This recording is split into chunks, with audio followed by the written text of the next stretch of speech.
Filmz TV præsenteres i samarbejde med Solid.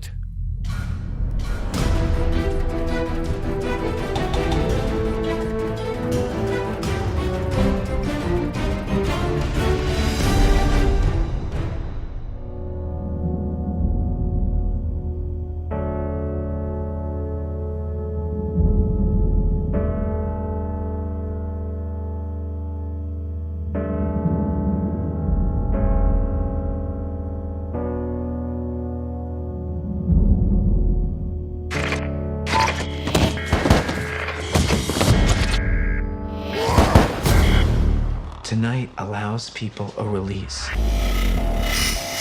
for all the hatred and violence that they keep up inside them. Why don't you guys kill someone tonight? Because we don't feel the need to, Johnny. Just remember all the good the Purge does. We'll be fine just like always, no worries, okay?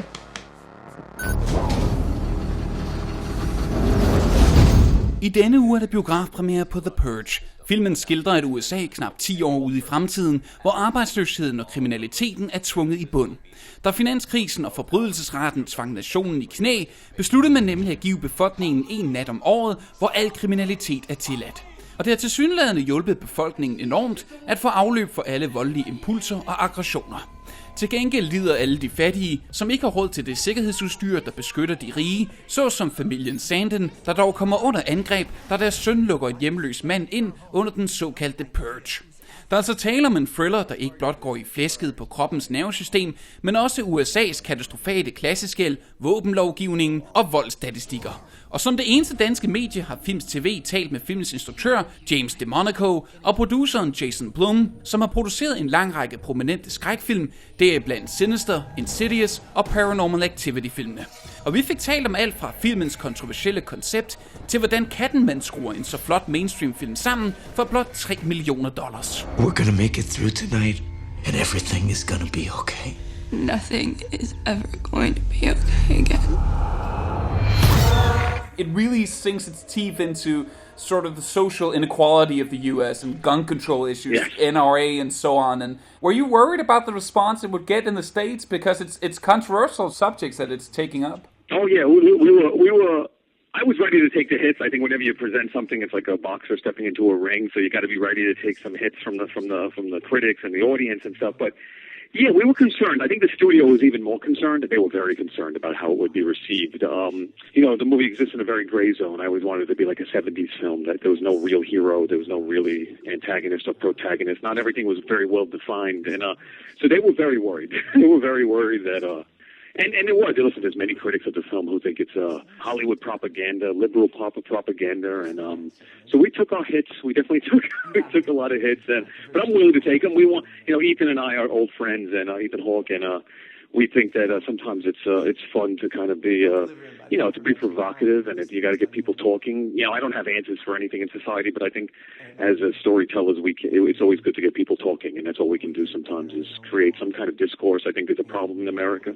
Interesting enough, people on the right have said, the movie is a great example of why government should be smaller and shouldn't be allowed in our private lives, because the Purge is obviously a terrible thing and was an idea from the government, and this enforces our belief about smaller government, which honestly I was surprised, but I was interested in that.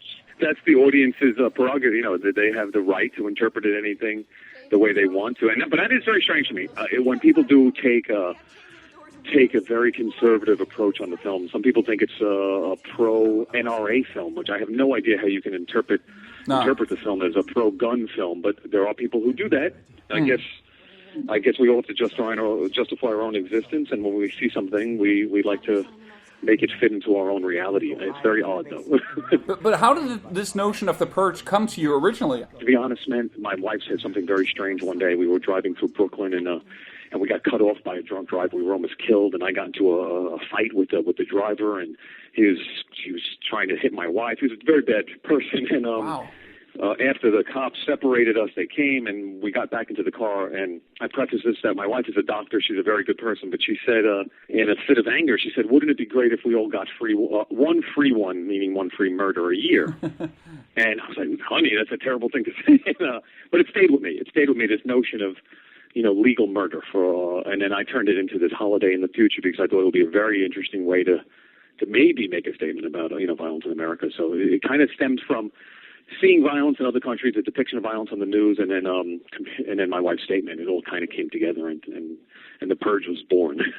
As a European, it's just a very interesting film as well, because obviously we are just outsiders looking in. But I mean, the movie does speak a lot to the violence in America, and as us foreigners looking in, it does seem like the U.S. is.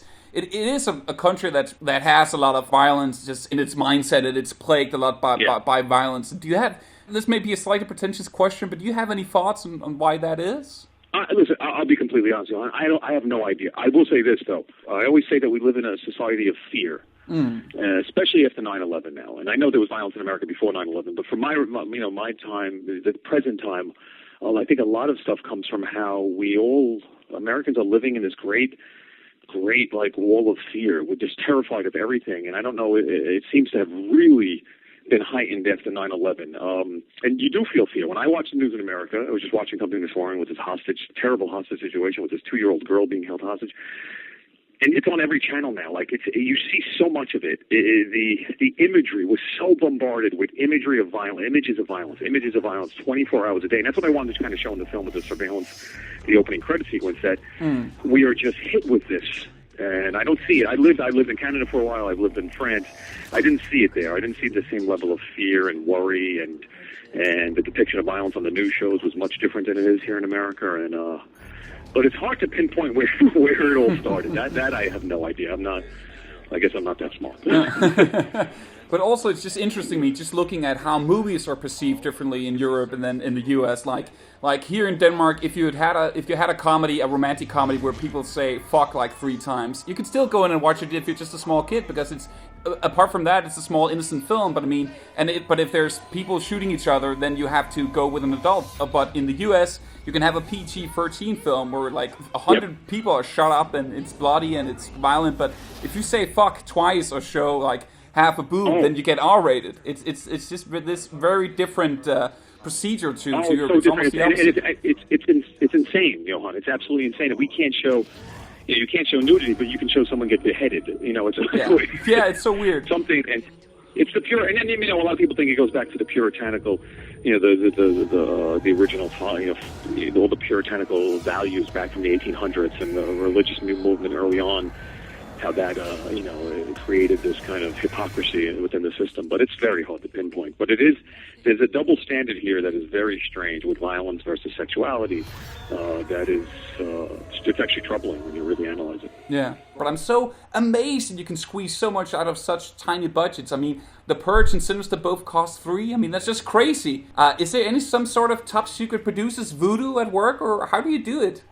It's not a secret at all. No one above the line gets paid. We give the directors total creative control. We give them final cut, and everyone works for free. They get to do what they want to do, and in exchange for that, in exchange for working for free, they get to do what they want to do. And it's a fun way to make movies, and it works best for kind of dark genre movies, horror, thriller, sci-fi. Here's the plan, Sandins. You have until our provisions arrive, provisions which will help us break into your elegant home. If you don't deliver him by the aforementioned time, we'll release the beast on him and on you. And we can enter any home we want, and we will want. Don't force us to hurt you. We don't want to kill our own.